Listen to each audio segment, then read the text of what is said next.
പശ്ചിമാഫ്രിക്കയിലെ മാലിയല്ല മലിയിൽ നിന്നും നമ്മുടെ ഇന്ത്യക്കാരായ 3 പേരെ ഭീകരപ്രവർത്തകർ തട്ടിക്കൊണ്ടുപോയി എന്നുള്ളൊരു വാർത്ത വരുന്നുണ്ട്. എന്തൊക്കെയാണ് ഇതിൻ്റെ വിശദാംശങ്ങൾ? ഇന്ത്യൻ എംബസി ഇടപെട്ടോ? അവരെ കണ്ടെത്തിയോ? എന്തൊക്കെയാണ്? ഈ മലിക്കും നമ്മൾ മുമ്പ് പറഞ്ഞിരുന്ന മാലി എന്നാണ്. അപ്പോൾ ഈ മാലിയുമായിട്ടൊരു കൺഫ്യൂഷൻ വന്നു, മാലിദ്വീപുമായിട്ടാണോ എന്ന്. ഇതിപ്പോൾ ആഫ്രിക്കയിലെ മലിയാണ്. ആഫ്രിക്കയിലാണെങ്കിൽ രഞ്ജനി, നമ്മുടെ നാട്ടിൽ എത്ര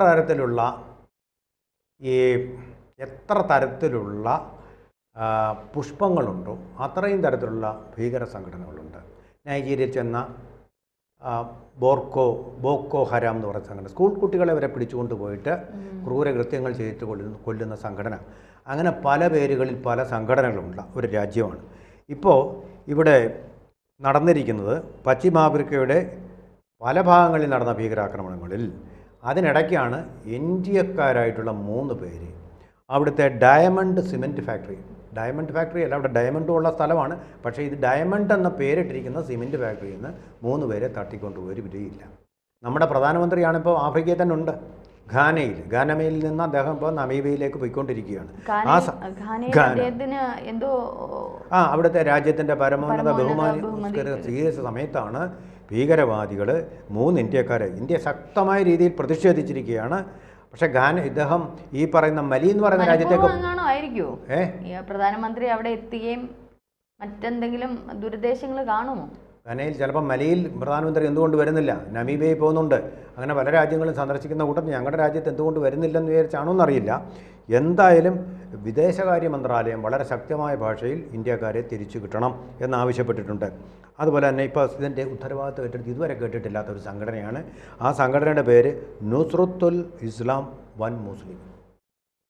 ഇവരുടെയൊക്കെ നേതൃത്വത്തിൽ പല സംഘടനകളാണെങ്കിലും പണ്ട് ഇന്ത്യയിൽ കോൺഗ്രസിൻ്റെ മൻമോഹൻ സിംഗിൻ്റെ ഭരണകാലത്ത് എത്രമാത്രം ബോംബുകളും ഭീകരാക്രമണങ്ങളും നടന്നിരുന്നു, അതുപോലെ ബോംബുകൾ ഇങ്ങനെ പടക്കം പൊട്ടിച്ചുകൊണ്ടിരിക്കുക, ഭീകരാക്രമണങ്ങളും ഇങ്ങനെ നിരന്തരമായിട്ട് ആളുകളെ വേട്ടയാടിക്കൊണ്ടിരിക്കുക.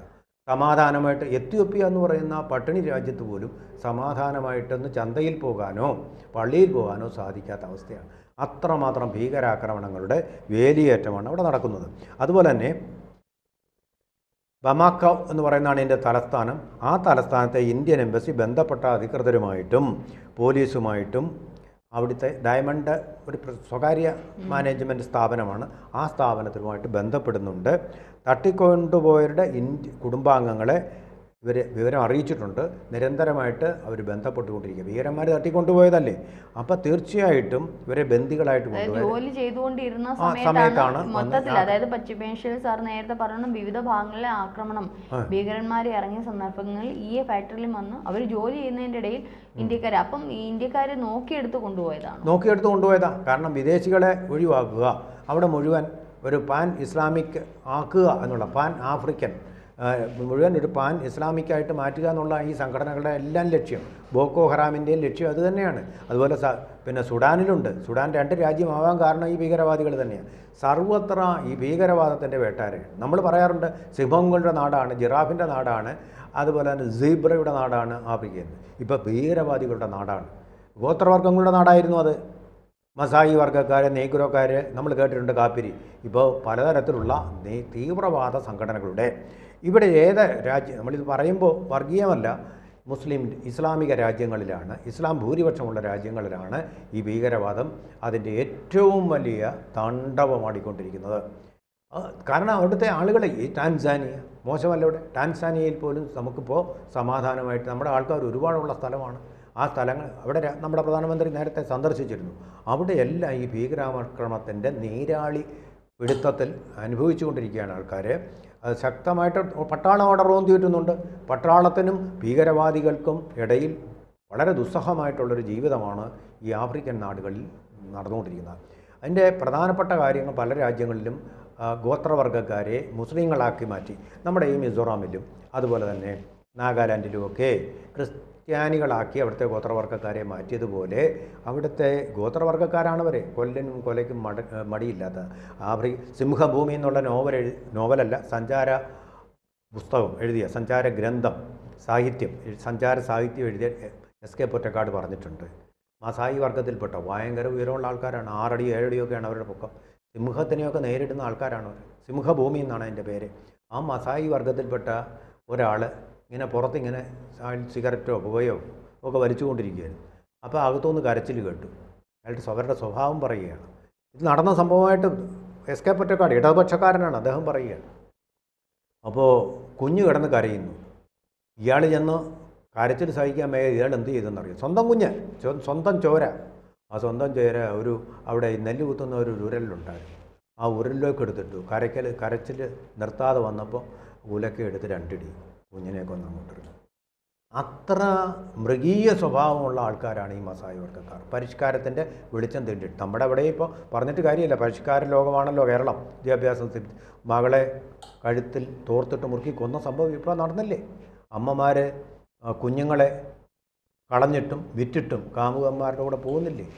അപ്പം മസായി വർഗത്തിൻ്റെ സംസ്കാരം. അതെ, ഇപ്പം അടുത്ത ആൾ നവജാത ശിശുക്കളെയാണ് കൊന്നത്. അതെ, നവജാത ശിശുക്കളെ വരെ കൊന്നുകൊണ്ട് കാമുകൻ്റെ കൂടെ പോവുക. വൈകി വന്നതിന് അച്ഛൻ സ്വന്തം മകളെ കഴുത്തിൽ തോർത്തു മുറുക്കിക്കൊള്ളുക. വൈകി വന്നു എന്നാണ് കാരണം. ആ കുട്ടിക്ക് വൈകി വരാൻ ഉള്ള സ്വാതന്ത്ര്യമില്ല. അപ്പോൾ അങ്ങനൊരു രാജ്യത്താണ് നമ്മളിപ്പോൾ കഴിയുന്നത്. അതുപോലെ തന്നെ നമ്മൾ മലപ്പുറത്ത് കണ്ടില്ലേ, കാറിലിരുന്ന ഒരാളുമായിട്ട് സംസാരിക്കാൻ പോലും സ്വാതന്ത്ര്യമില്ല. ആ സംസാരിച്ചതിൻ്റെ പേരിൽ ആ പെൺകുട്ടിയെ SDPI ഓഫീസിലിട്ട് അപമാനിച്ചു എന്ന് പറയുന്ന ഒരുതരം മാനഭംഗമാണ് അവർക്ക്. അപമാനം നാട്ടുകാർ മുഴുവൻ അത് വീഡിയോ പോസ്റ്റുകൾ വിട്ടു. അതിൻ്റെ പേരിൽ ആ കുട്ടി ആത്മഹത്യ ചെയ്തു. അപ്പോൾ ഇതിനുള്ള സ്വാതന്ത്ര്യമൊന്നും മനുഷ്യപുത്രിമാർക്കും മനുഷ്യപുത്രന്മാർക്കും ഇല്ലേ?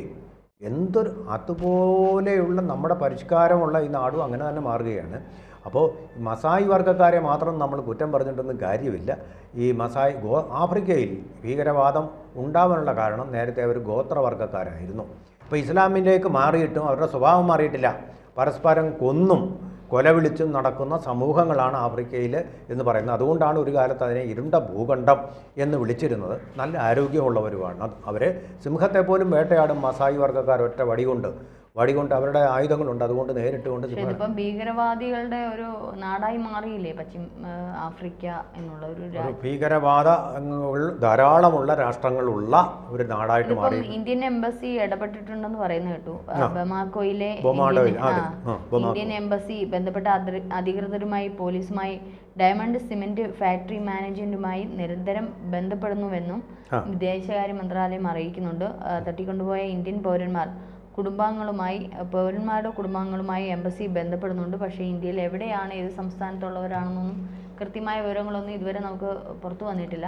എന്തായാലും എംബസി ഇടപെടുന്നതുകൊണ്ട്, പക്ഷേ തട്ടിക്കൊണ്ടുപോയത് എവിടേക്ക് എങ്ങനെ എന്നുള്ളതൊന്നും അറിയില്ല. ഇനിയിപ്പം ഇത്തരത്തിൽ ഇവരുടെ ആവശ്യം എന്താണ്, മറ്റെന്തെങ്കിലും ആവശ്യമുണ്ടോ? നമുക്കറിയാം പാകിസ്ഥാനിൽ തീവ്രവാദ മേഖല തന്നെയാണ്, തീവ്രവാദികളുടെ ഒരു നാട് തന്നെയാണ് പാകിസ്ഥാൻ. ഇത്തരത്തിൽ മറ്റെന്തെങ്കിലും കാര്യങ്ങൾ ഇതിനകത്തുണ്ടോ ഒന്നും നമുക്കറിയാൻ പറ്റില്ല. കാരണം ഇന്ത്യൻ വംശജരെ മാത്രം തട്ടിക്കൊണ്ട് പോയതുകൊണ്ട് അവിടെ സംശയങ്ങളൊക്കെ തീർച്ചയായിട്ടും സംശയം അല്ല, വിദേശികളെ ആയിരിക്കും അവിടെ ചിലപ്പോൾ ഇന്ത്യക്കാർ മാത്രമേ ഉണ്ടാകുമായിരുന്നുള്ളൂ. അല്ല, മറ്റുള്ള ആൾക്കാരും ഉണ്ടായിരുന്നു. ഇതിലെ ഇന്ത്യൻ വംശജരെ മാത്രം 3 പേരെയാണ് തട്ടിക്കൊണ്ടുപോയത്. നേരത്തെയുള്ള പ്ലാനിങ് ആണോ എന്താണെന്നുള്ളതൊന്നും അറിയില്ല. എന്തായാലും ഇന്ത്യക്കാരെ മോചിപ്പിക്കാനുള്ള എല്ലാ കാര്യങ്ങളും എംബസി ചെയ്യുന്നുണ്ട്.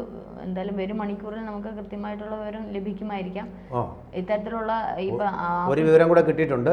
ഈ സംഘടന JNIM എന്ന് പറയുന്ന നുസ്രത്ത് അൽ ഇസ്ലാം വൽ മുസ്ലിമിൻ എന്ന സംഘടന അൽ ഖ്വയ്ദയുമായിട്ട് ബന്ധമുണ്ട്. അതെ, അൽ ഖ്വയ്ദ പക്ഷേ ഇന്ത്യയുമായിട്ട് നേരിട്ട് ഒരു ഭീകരപ്രവർത്തനം നടത്തുന്ന ഒരു സംഘടനയല്ല.